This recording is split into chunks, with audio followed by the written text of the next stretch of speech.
Yeah, so a similar thing happened with Kubrick's Game as what happened with Scary School. So with Scary School, I got very inspired by Harry Potter and wanted to create my own worlds like she did. I just had that inside me, this burning passion.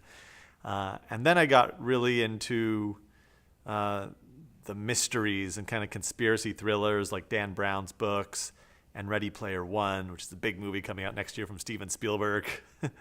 And so I wanted to create my own puzzle adventure book. I was like, oh, what would I do though if it were something that appealed to my passions? Because like with Ready Player One, his passions were 80s pop culture, and it's all about that.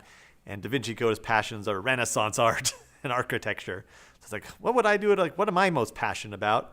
And the answer was always immediately Stanley Kubrick, my favorite film director who I've been obsessed with since I was 14 years old. And I started just thinking about it, like, his movies kind of really work really well for this type of story because they're so filled with mystery and conspiracies already.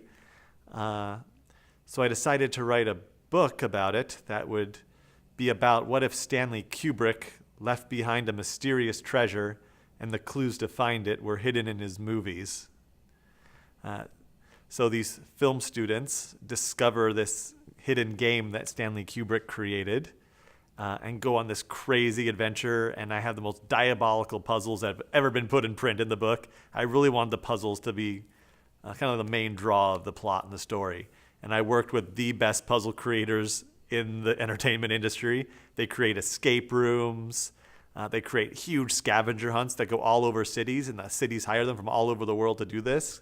They're called the Fantastic Race. So that's what it was like, a huge fantastic race that characters have to go to find this treasure that Kubrick left behind.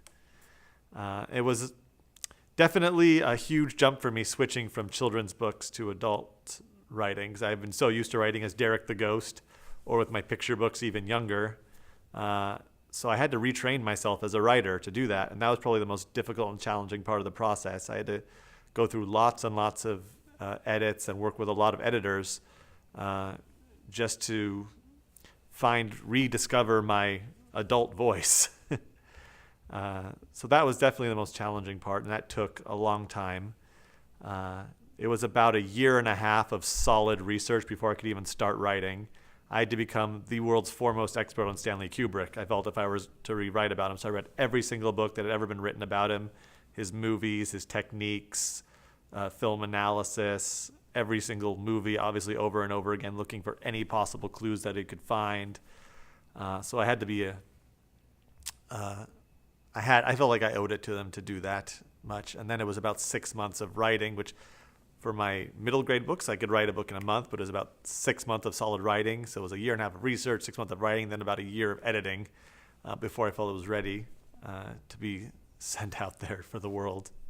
I decided to do something really cool for the marketing, which was I created a real life treasure hunt to go along with the book. So the readers of the book, after they're finished, when they go to the website, they realize that there's actually a secret code hidden within the book that they can go to and start actually playing their own real life game.